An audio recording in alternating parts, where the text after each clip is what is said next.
नमस्कार दोस्तों, स्वागत है मेरे नए यूट्यूब चैनल पे। आज के टॉपिक में हम बात करने वाले हैं OBYC। OBYC के काफ़ी सारे ट्रांजेक्शन्स है जो कि लोगों को पता नहीं होता है किस लिए यूज़ करते हैं। ठीक है, तो वही बताने वाला हूँ, सिर्फ वही बताऊँगा, उसके अलावा कुछ नहीं बताऊँगा। क्योंकि अगर OBYC की पूरी डिटेल वाली वीडियो चाहिए तो उसके लिए कमेंट करना कि भैया चाहिए। ठीक है, अभी मैं ये बहुत शॉर्ट में बना रहा हूँ। तो OBYC के अंदर OBYC की पहले स्क्रीन दिखाता हूँ कि मैं किसकी बात कर रहा हूँ। OBYC ये टी कोड है, एंटर मारूंगा। ये स्क्रीन पे आप डालते हो ना, मैं GL डालते हो मटेरियल के लिए, GRIR के लिए। तो क्या मतलब होता है? पहला होता है AUM, मतलब जो इम्पोर्टेंट है वो बता रहा हूँ। ये क्या है? ये ट्रांजिशन टाइप है। ठीक है, ये ट्रांजिशन है हमारी AUM। इसका जो बेसिकली फुल फॉर्म है वो होता है एक्सपेंस एंड रेवेन्यू। ठीक है, फ्रॉम स्टॉक ट्रांसफ़र। भाई इसका सिंपल सा मतलब है कि अगर हम एक एग्जांपल दे देता हूँ, एक मटेरियल है, उसका 10 रुपये प्राइस है, प्लांट 1000 में। एक और प्लांट है, उसका नाम है 2000, और उसमें सेम मटेरियल का प्राइस जो ले रखा है वो ले रखा है 12 रुपये। ठीक है, अब क्या होता है, 2000 प्लांट वाला कहता है कि मेरे पास स्टॉक नहीं है, स्टॉक भेज दो। तो ये क्या करता है, स्टॉक भेजता है। 1000 वाला स्टॉक भेजता है 100 क्वांटिटी 10 रुपये के हिसाब से। ठीक है, कितना पड़ेगा? 1000। ठीक है, ये ट्रांसफ़र करता है इसको। ठीक है, ये यहाँ पर ट्रांसफ़र कर रहा है इसको, और अब ये रिसीव कर रहा है। ठीक है, अब यहाँ पे रिसीव जब करेगा तो यहाँ पे तो वो कैलकुलेट करेगा 12 × 100। मतलब यहाँ पे वो काउंट कर रहा है 12, यहाँ कर रहा है 100। तो जो बेसिकली जो रिजल्ट आएगा वो आएगा 1200 का। अब इसने तो भेजे 10, इसने 100 क्वान्टिटी भेजी, इसको मिल गई, वो 10 रुपये के हिसाब से थी, पर इसने 12 रुपये के हिसाब से काउंट करी। तो जो ये इन दोनों का जो फ़र्क आया, ठीक है, इन दोनों का जो फ़र्क आया ना 200 रुपये का, तो AUC के सामने जो GL डालते हैं वो 200 रुपये का फ़र्क यहाँ डलता है। ठीक है, AUC के सामने जो GL होगा वो 200 रुपये होंगे, वो इसमें डल जाएंगे, तो पता लग जाता है। ये एग्जांपल क्लियर हुआ? नेक्स्ट दूसरा है हमारा BSV, सब कॉन्ट्रैक्ट के लिए होता है यूज़।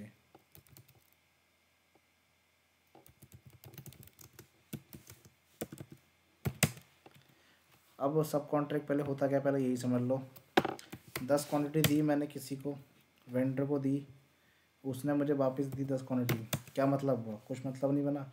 बट मैं कहूँगा 10 मैंने दिया उसको रॉ मटेरियल, मतलब मैंने उसे 10 क्वांटिटी दी, किसकी? रॉ मटेरियल की। ठीक है, और उसने मुझे सिर्फ दी 5 क्वांटिटी, बट वो जो दी उसने वो दी फिनिश गुड्स की। अब मतलब बना। तो अब तुम ये समझ रहे होंगे कि भैया जो मैंने रॉ मटेरियल दिया वो 50 रुपये का होगा। ठीक है, और इसने मुझे दे दिया 150 का माल। तो जो 100 रुपये हुआ वो उसका लेबर कॉस्ट हुआ, तो लेबर कॉस्ट तो हम पे कर देंगे। ठीक है, अब ये कब काम आएगा? BSV। ये BSV तब काम आएगा when we receive the goods. Correct, जब हमें गुड रिसीव हो जाएगा ना, तब ये एंट्री हिट हो जाती है। मतलब BSV के सामने GL होगा वो हिट हो जाएगा, और बेसिकली वो GL होगा वो होगा स्टॉक इन चेन अकाउंट। ठीक है, नेक्स्ट BSX मैं नहीं बताऊंगा क्योंकि ये इन्वेंट्री का होता है। अगर इन्वेंट्री जब हम खरीद रहे हैं तब ये जब हम इन्वेंट्री जब खरीदते हैं तो GL की एंट्री तो होती नहीं है, हम बस गुड्स को रिसीव करते हैं, उसे एडजस्ट करते हैं। तो इसके सामने जो GL होगा वो GL मटेरियल की जो वैल्यूएशन क्लास है उससे असाइन होगा। तो जैसे जैसे हम मटेरियल को बाय करते रहेंगे वैसे वैसे इस इन्वेंट्री का अगेंस्ट इस लाइन के आगे जो GL होगा वो हिट करता रहेगा। ये ये वीडियो उन्हीं के लिए है जिसको शॉर्ट में समझना है, क्योंकि अगर प्रोसेस को पूरा समझना है तो उसके लिए डिटेल वीडियो बनानी पड़ेगी और जो बहुत लंबी जाएगी।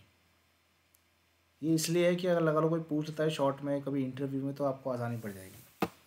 ठीक है, नेक्स्ट जीबीबी। जीबीबी हमारा होता है बेसिकली ऑफसेटिंग अकाउंट।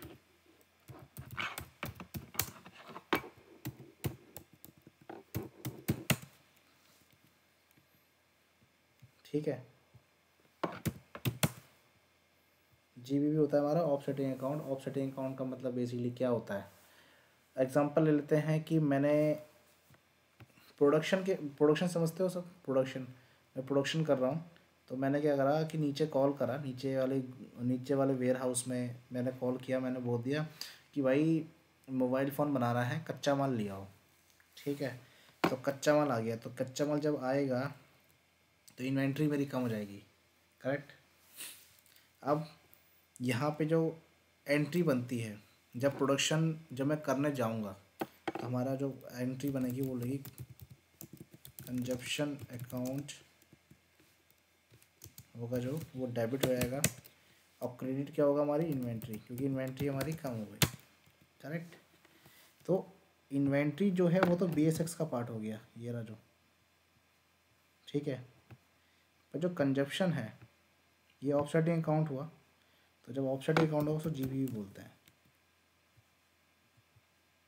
भाई किसी न किसी चीज़ के सामने कुछ तो लोगे ना, तो जब लोगे तो ये आएगा बेसिकली, मोस्टली तो यही आता है। और जब हमारा सामान बन के तैयार होगा तो एंट्री क्या बनेगी हमारी, जब हमारा सामान बन के तैयार होगा तो इन्वेंट्री, ठीक है, अकाउंट डेबिट टू क्या COGM। तो इन्वेंट्री क्या है BSX का पार्ट, जो सामान ये जो COGM है ये क्या है, ये GBP है, ऑफसेटिंग अकाउंट है। ठीक है, तो ये एक छोटा सा एग्जांपल दिया है PRD। PRD का क्या मतलब होता है, PRD का मतलब बेसिकली होता है कॉस्ट मतलब प्राइस ले लो, ठीक है, डिफरेंस। इसका मतलब बेसिकली ये हुआ कि अगर लगा लो कि आपका जो PO है वो 10 रुपये का है, बट आपको इन्वॉइस मिल गया 12 रुपये का, तो 2 रुपये का जो फ़र्क होगा बेसिकली वो इसके सामने जो GL जो आता है वो वहाँ पे हिट हो जाएगा। बट वैसे ऐसा कभी वैसे ज़्यादा होता नहीं है, क्योंकि क्या होता है कि लगा लो एग्जांपल हमें 10 का PO था, 12 रुपये का हमें इन्वॉइस मिल गया, तो हम पहले 12 रुपये का इन्वॉइस पूरा बुक कर देंगे, फिर 2 रुपये का मार देंगे डेबिट नोट। ठीक है, तो ये बेसिकली ज़्यादा हिट नहीं होता है। नेक्स्ट है UMB यूज फॉर गेन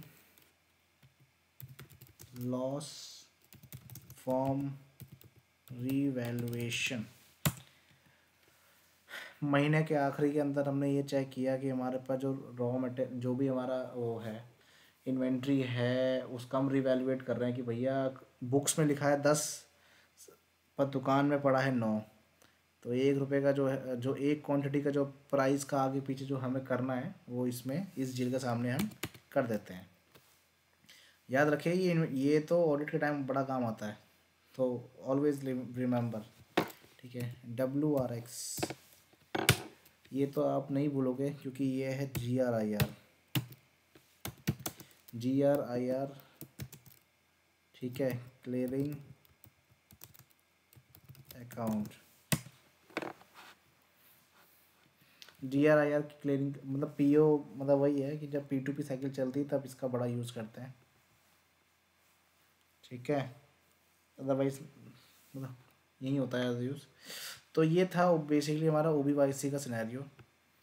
अगर आपको ये समझ नहीं आया तो मुझे बताना, अगर आपको समझ बिल्कुल भी नहीं आया तो बताना, क्योंकि उसके ऊपर फिर डिटेल वीडियो बनेगी, कम से कम 1 घंटे की बनेगी, पूरा डेमो देना पड़ेगा मुझे, ठीक है। अब ये वीडियो मैंने इसलिए दी है जिससे आपको क्लियर हो जाए कि भैया OBYC में जो सेटिंग्स होती है, अगर लगा लो मेरे पास कोई इशू आ रहा है कि भैया इन्वेंट्री मतलब मैं PO मतलब वो बना रहा हूँ, PO बना रहा हूँ, गुड रिसीव हुआ, मुझे एरर आ रहा है कि भैया इन्वेंट्री का GL नहीं है। भाई इन्वेंट्री का GL नहीं तो यहाँ पे जाओ OBYC करो, BSX में जाओ, वहाँ पे GL दे दो इन्वेंट्री के सामने, बात खत्म, ठीक है। तो ये इसलिए दे रखा था मैंने आपको कि शॉर्ट में आप समझ जाओ। तो आई होप आपको ये वीडियो अच्छी लगी है। अगर वीडियो अच्छी लगी तो लाइक कर दो, अगर नहीं समझ आए तो वही बता दो, इसके अगेंस्ट फिर अच्छी सी वीडियो बनाता हूँ मैं। ठीक है, धन्यवाद।